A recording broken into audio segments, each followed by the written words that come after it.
come a little closer and gather round the fire. I'm not gonna say this very loud. I can't take a chance of the legend coming true again. Many years ago, when my hair still had color, three friends were running around in the forest playing tag. You're it. Come get me, Mike. You better run, Jimmy. Come get me.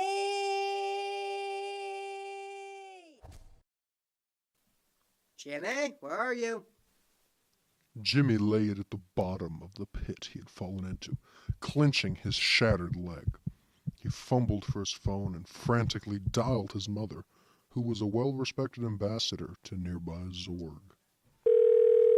Mom, Oh, God, it hurts.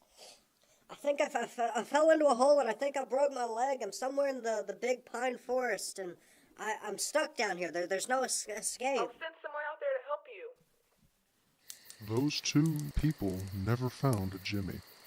In fact, no one ever found Jimmy.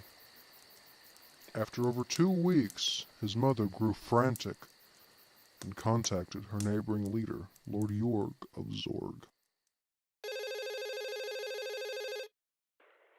Lord York, I have a problem. My son went missing about a week ago in the pine forest after falling into a hole.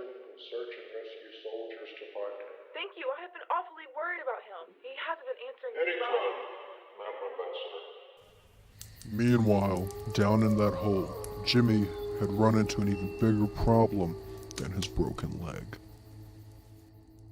Oh no, someone's down here with me. I thought I heard something down here. How did you get in here? I fell. Into a top secret lab? I doubt that, kid. A week or so had passed without event. The man left and Jimmy was trapped down there with no food or water, and only a small ray of sun peering through the hole he had fallen into. 2 of the days he was trapped it rained, soaking Jimmy since he was unable to crawl out from under the rain that was falling in. Several days passed and then Jimmy awoke to a loud crash. Joseph Malam, creator of Hells Upon Earth, you were in violation of International Ordinance 0215, Section J, kidnapping of an ambassador's child for personal gain. Surrender now or face certain death at the hands of my army. Come on now, York. Surely you didn't have to wake me up this early. You know I sleep in on Sundays. Sensing an impending battle, several of Lord York's troops jumped into the hole and armed their weapons, ready to attack.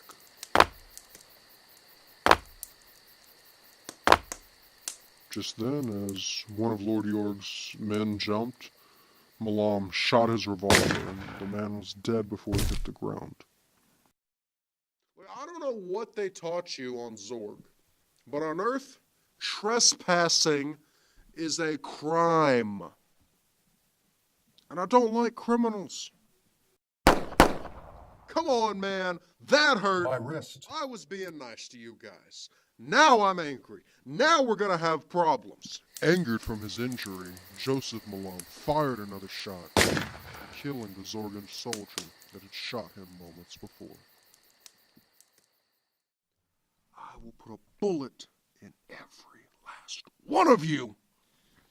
After this, Lord York snapped cuffs onto Joseph Malam's criminal wrists and carried him and Jimmy out of the hole. Once they got back to the surface, Lord York put his taser away, freeing Joseph Malam from his electric spell. Thanks a lot for screwing up my wrist. What happened to our plan? The soldiers had no idea. I can't risk this looking faint. Lord York glanced at his ship, then turned to look at Jimmy. Well, that's unfortunate, isn't it, Jimmy? It looks like the bus is all out of seats. Lord York, in a bit of a twist, turned to his third and final soldier and shot his own man dead before tossing his body into the hole. Lord York fired one shot, and Jimmy's lifeless body fell into the hole that had held him hostage for so long. Lord York and Joseph Malam then boarded Lord York's ship, and the craft took off. To this day, no one has seen or heard from either Lord York or Joseph Malam, and Jimmy is still officially listed as missing. No one has ever recovered his remains. What's that on your wrist? That's just a scar from an old